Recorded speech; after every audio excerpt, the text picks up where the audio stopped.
Hello everyone, welcome to Barca News. It is October 15th, 2024 and Victor Font has held a press conference advocating that the club delegates should vote no on Barcelona's accounts during the upcoming General Assembly.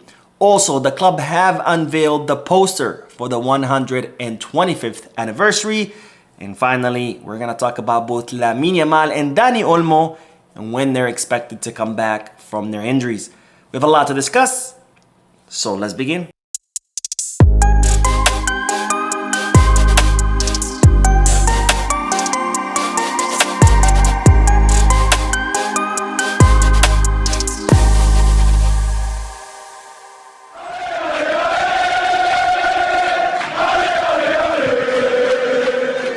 Hello everyone, welcome to the channel. My name is Mo, and before we begin with the news, just a quick reminder to make sure to hit that like button, subscribe to the channel, and drop a comment. All of this helps this channel continue to grow.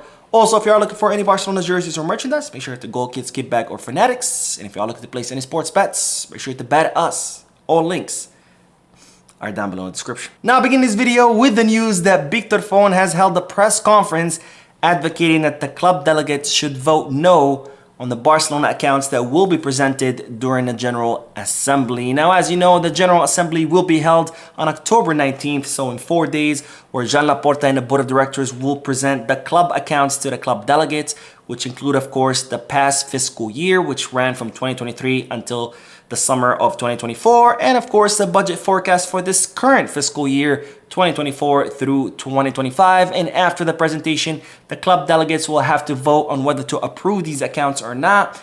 And Victor Font has held a press conference saying that the club delegates should vote no and that they should refuse to approve these accounts. And this is why Victor Font wants the club delegates to say no. Victor Font said, vote no. The accounts must reflect reality. They do not know how to manage the club. They deceive us. The story they sell us is false. We have spent 1.041 billion euros more than we spent. Accumulated losses of 1.041 euros. We spend more than we earn. So Victor Font saying that the club delegates should vote no on the club accounts because, according to him, Laporta and the Board of Directors are lying. Now, as you know, Laporta and the Board of Directors have reported that the club made 12 million euros in profits this past fiscal year.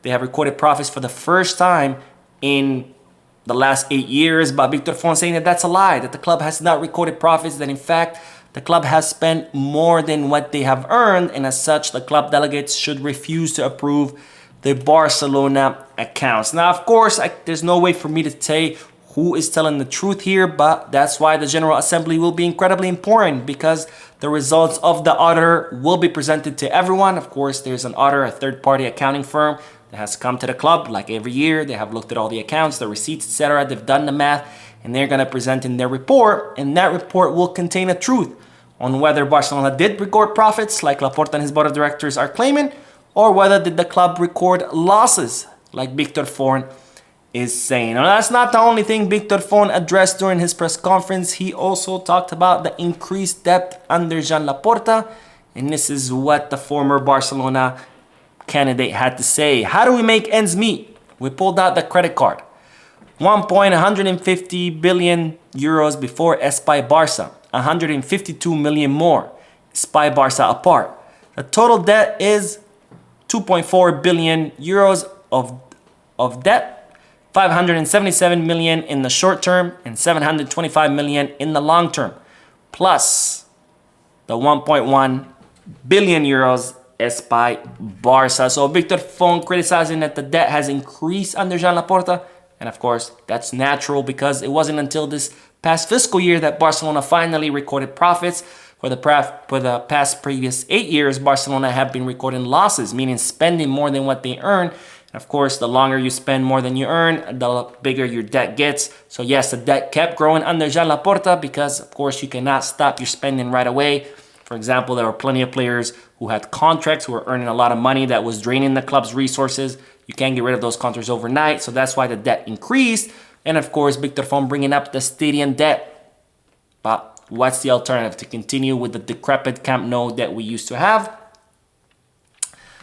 You tell me. Now, that's not the only thing Victor Font talked about. He talked about other things. For example, the Barca studio or Barca vision, calling it a big blunder. I think I agree completely with Victor Font. I think it was a big blunder, you know, with Libero not paying, then Laporta not being able to find new investors. So calling it a big blunder. And he also talked about the whole online versus in-person General Assembly. As you know, Jean Laporta and the board of directors have decided to hold the General Assembly virtually, and a lot of club members or a lot of club delegates were upset about that. They sent a bureau fax to Jean Laporta complaining and demanding that the General Assembly be held in person, and Victor Font saying, you know, that's a lack of transparency on behind of Jean Laporta, that if Jean Laporta has nothing to hide, if he truly claims what that the club generated profits, etc., that the club is better, then Victor Font saying that Jean Laporta should have held it in person. Now, Victor Font also added that he will be talking to Som Unclam, the other party that's opposing Jean Laporta, the party who's looking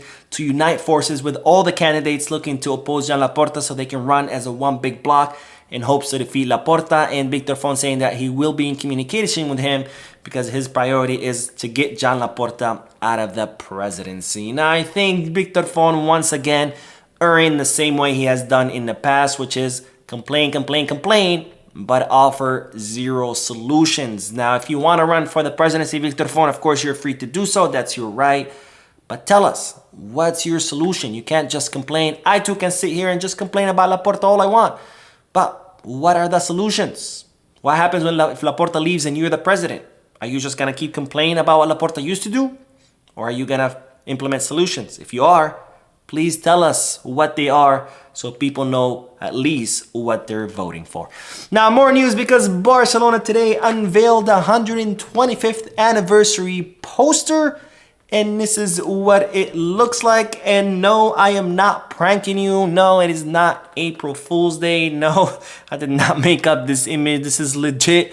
The 125th anniversary poster, which was painted by the famous artist Miquel Barcelo, and it was unveiled today during a press conference which was attended by Jean Laporta. And according to Barcelona's announcement, this is what the poster signifies. The poster features a player wearing the club's colors that represents the club's own game model, among other aspects. Many other human figures feature within the player, an entire team of starters and substitutes. I don't know where they are, I don't see them, but if you see them, please let me know. The player is presented in the movement and adorned with different plant, mineral, and animal characters, with marine figures in particular, which are also elements that can connect with football. So again, if you see any of these things that they are talking about, let me know because I sure haven't seen them. To me, it looks like a poster that was painted by La Masia's youngest players. They were like, hey kids, we're gonna do a team building exercise. Here's a paper, here's some crayons, have fun at it. The kids came up with this and they were like, all right, that's our 125th anniversary poster. Now, the artist himself, Miquel Barcelo, did have some statements about the painting during the unveiling, and this is what he said. There's a football team inside. There are shrimp. It generates movement. It's a continuous metamorphosis. If you say so, Miquel Barcelo, what can I say? Anyway, so let's move on to more news because as you know, right now is the FIFA international break with a lot of players gone, having reported to their national team. And one thing has been revealed, and it's that the training dynamics has changed during the FIFA international breaks. Before, there would only be, a few players left because most of the team would be report to their national teams. And therefore, the trainings would be, very easy, very light. Not a big deal since most of the players are gone, but now it's been revealed that Hansi Flick has actually even changed that. Not only has he changed trainings in general, but Flick has changed the trainings even during the FIFA international break, where even though there's only a few players left, those players continue to train at a very high intensity, just as if the team was entirely there because, once that other players return, the ones who stayed can continue at the same rhythm rather than slow down during the break and then have to speed up once the whole team is back. So just one of the million things that Hansi Flick has changed, and well, so far it is paying dividends. Now, speaking of the international break, we do have, of course, the upcoming match on Sunday against Sevilla. and we now know that most likely Lamine Yamal will not be included in that match, or will not be playing any minutes. Of course, Lamine Yamal suffered an injury to his hamstring, his left hamstring, during Spain's match against Denmark. It's not a serious injury, but it's reported that Flick will most likely not give him any minutes against Sevilla, because he wants him to be fully fit for, of course, the more difficult matches after that, which are Bayern Munich and Real Madrid. And of course, we also have to talk about Dani Olmo, because as I reported yesterday, Dani Olmo is set to receive the green light any day today for him to be fully declared healthy from his injury. And it's reported that Dani Olmo will join the group training on Thursday. He's expected to have around 15 to 20 minutes of playtime against Sevilla, more minutes against Bayern Munich. That way he could be fully fit for El Clasico match, where we could see Dani Olmo start and play the entire 90 minutes. Anyways, that is all the news for this video. We'll be uploading another video in a few moments, so stay tuned to the channel. Don't forget to hit the like button, subscribe to the channel, drop a comment, and as always, peace, guys.